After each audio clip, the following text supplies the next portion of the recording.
वो कौन सी political party है जिसके लिए ये स्पेशल अरेंजमेंट्स किए जा रहे हैं?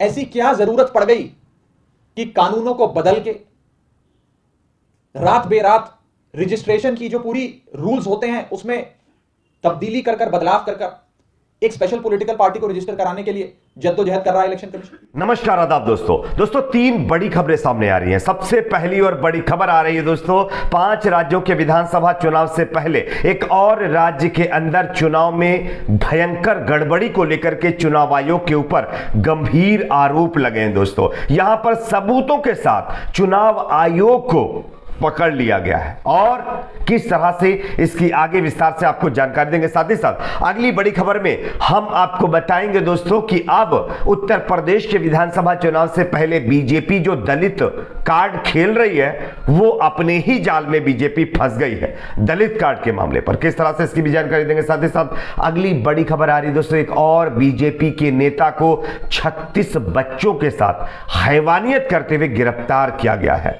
किस तरह से इसकी भी जानकारी आगे विस्तार से देंगे। उससे पहले एक छोटी सी रिक्वेस्ट करेंगे दोस्तों, इस वीडियो को ज्यादा से ज्यादा लाइक करिए, शेयर करिए और लाइक करने के बाद वीडियो को शेयर जरूर करिए ताकि ये खबरें दूसरे लोगों तक भी पहुंचे।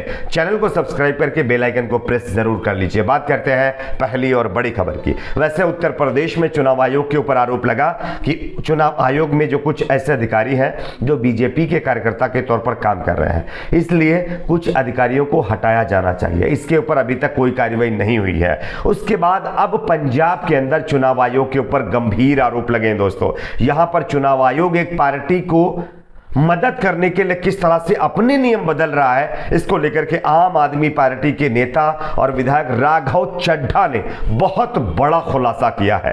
राघव चड्ढा ने जो खुलासा किया है उसको गौर से सुनिए, हम आपको वीडियो के जरिए से दिखाना चाहते हैं। पहले राघव चड्ढा के बयान को सुने, उसके बाद इसकी चर्चा करेंगे। 2 बड़े बदलाव जो भारत का चुनाव आयोग यानी कि इलेक्शन कमीशन ऑफ इंडिया करने जा रहा है वो कुछ इस प्रकार है। पहला बदलाव,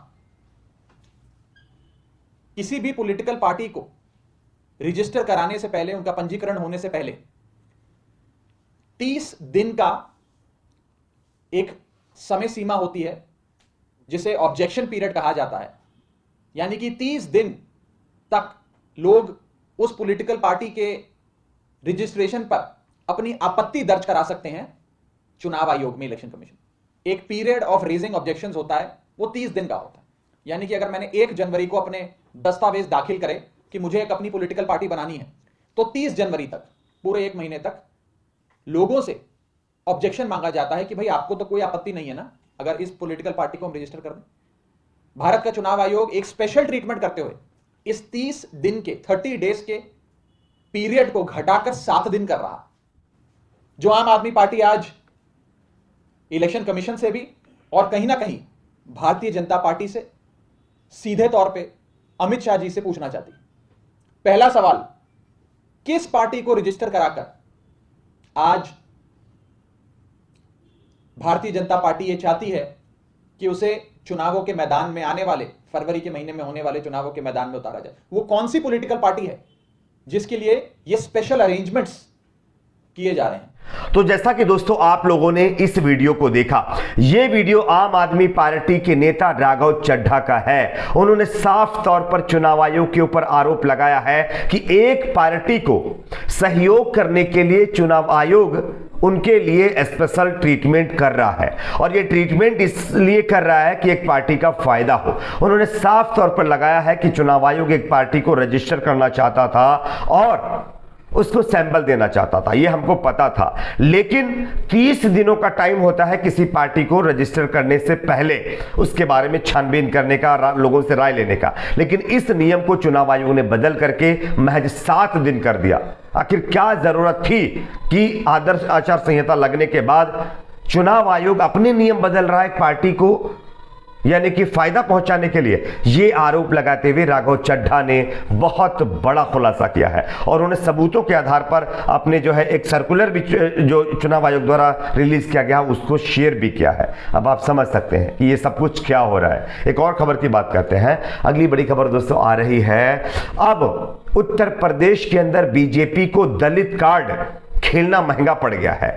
यहां पर जिस तरह से बीजेपी के अंदर भगदड़ मची हुई है, बीजेपी के नेता लगातार पार्टी छोड़ रहे हैं, स्वामी प्रसाद मौर्य हो या फिर चाहे जो है 3 और मंत्री हो जो कि पिछड़ा वर्ग से आते हैं, उन्होंने पार्टी छोड़ दी। उसके बाद योगी जी जाकर के दलित के घर पे खाना खाते हैं। उसके बाद रवि किशन जो कि बीजेपी के सांसद हैं, उन्होंने भी एक दिन पहले ही एक जो है यानी जो पिछड़ा वर्ग के दलित समुदाय के यानी कि परिवार है, उसके घर पे जाकर इन्होंने खाना खाया। लेकिन इनको कहां पता था कि ये जो गलती कर रहे हैं, जो दिखावा कर रहे हैं, वो दिखावा इनका पकड़ लिया जाएगा। आपको हम एक खबर दिखा रहे हैं, आप देख सकते हैं, ये नवाब मलिक जो एनसीपी के नेता है, उन्होंने रवि किशन और बीजेपी के दलित कार्ड को एक्सपोज कर दिया है। एक फोटो उन्होंने ट्वीट किया है। फोटो में उन्होंने लिखा है, पत्तल सलाद पूरी और भाजी दर्शाता है कि माल रसोइयों का है। दलित लोटे में पानी पिए और अभिनेता कागज की गिलास में। वाह बचवा वाह, जिंदगी झंडबा फिर भी घमंडबा। ये डायलॉग मारते हुए एनसीपी के नेता नवाब मलिक ने रवि किशन के साथ साथ बीजेपी को आड़े हाथों लिया है। दरअसल जिस तरह से उत्तर प्रदेश बीजेपी में भगदड़ मची हुई है, दलित बीजेपी के जो नेता है लगातार पार्टी छोड़ रहे हैं, इसको मतलब जो है डैमेज करने के लिए, इसकी इस एक तरह से समीकरण को अपने कंट्रोल में लेने के लिए बीजेपी दलित कार्ड चल रही है। योगी जी ने एक दिन पहले खाना खाया, उसके बाद रवि किशन, लेकिन इनको कहां पता था कि इनकी खामी पकड़ी जाएगी। आप तस्वीर देखिए, तस्वीर में आप देख पाएंगे किस तरह से रवि किशन एक शख्स के साथ बैठ करके खाना खा रहे हैं। अच्छी बात है, दलितों का सम्मान भी होना चाहिए, लेकिन सिर्फ चुनाव भर तक नहीं, उसके बाद भी।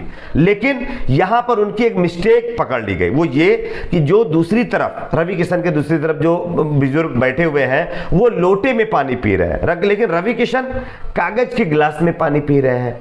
खैर, थाली वही है, पूरी भी है, सलाद भी है, लेकिन दलित जो है वो लोटे में पानी पी रहा है और ये जो है कागज के उसमें। यानी कि अगर उस लोटे का पानी ये पी लेते तो इनको जो है छूत लग जाती, ये जो है उससे छू जाते। ये जो है निशाना साधते हुए इस बात को यानी कि हाईलाइट करते हुए नवाब मलिक ने बीजेपी के ऊपर हमला बोला है। खैर, देखना यह है कि आगे बीजेपी इसको क्या लेती, कैसे लेती है। एक और खबर की बात करते हैं। अगली बड़ी खबर आ रही है दोस्तों, बीजेपी का एक और नेता रंगे हाथों 36 बच्चों के साथ हैवानियत करते हुए पकड़ा गया है। शायद मैं जो लफ्ज इस्तेमाल कर रहा हूं आप सोच रहे होंगे यार ये ऐसा कैसे हो सकता है, लेकिन नहीं, ऐसा हुआ है। हालांकि मैं इसकी पुष्टि नहीं करता हूं कि अभी का ये मामला है, लेकिन इसकी टाइम डेट अभी नहीं दी गई है। ये जो खबर है, एक बोलता हिंदुस्तान यानी कि न्यूज के एक पत्रकार है जिनका नाम पुनीत कुमार सिंह है, उन्होंने इस खबर को ट्वीट किया। मैं आपको दिखा भी नहीं, आप देख सकते हैं। इसमें साफ तौर पर लिखा है कि लैपटॉप व मोबाइल में 320 अश्लील वीडियो मिले हैं। भाजपा नेता ने की 36 बच्चों के साथ हैवानियत, उसके बाद कर लिया गया गिरफ्तार। आप बताइए, ये बीजेपी के नेता हैं। मोदी जी कह रहे हैं कि जो है बेटी बचाओ बेटी पढ़ाओ, बच्चों के लिए बाल दिवस मना रहे हैं, लेकिन उनके नेता 36 बच्चों के साथ हैवानियत करते हुए गिरफ्तार किए जाते हैं। बच्चों के साथ बनाए अश्लील वीडियो ये शख्स बना रहा था। क्या अभी भी आप कहेंगे बाल दिवस है, बेटी बचाओ बेटी पढ़ाओ, ऐसा करो वैसा करो? खैर, आपकी अपनी इस पर क्या राय नीचे कमेंट बॉक्स में जरूर बताइए। वीडियो को लाइक शेयर, चैनल को सब्सक्राइब जरूर करें।